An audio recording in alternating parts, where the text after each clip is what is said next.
just unedifying. The Westminster bubble of politicians and journalists are overwhelmingly excited, and people are glancing sideways in disbelief.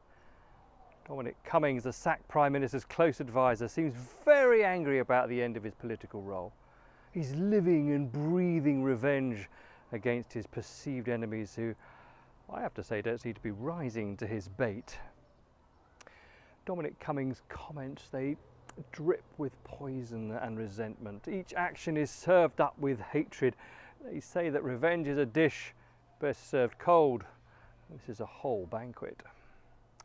Revenge longs to exact punishment for a wrong in a resentful spirit, to inflict pain in situations real or fancied.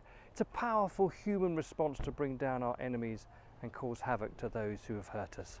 Hurt more than our pride than drawing physical blood.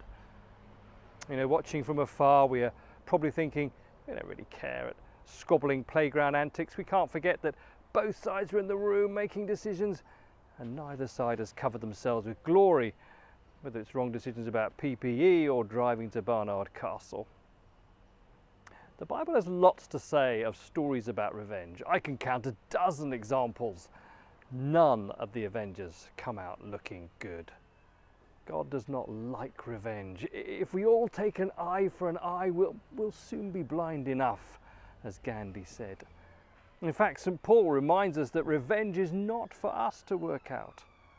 Romans chapter 12, verse 19 says, "Do not take revenge, my dear friends, but leave room for God's wrath. For it is written, 'It is mine to avenge, I will repay,' says the Lord." Paul's quoting from the book of Deuteronomy chapter 32 verse 35, "It is mine to revenge," which goes on, "I will repay in due time. Their foot will slip." For all who believe in revenge, it does seem like a good idea to hurt your enemies, but invariably belittles you more in the eyes of others.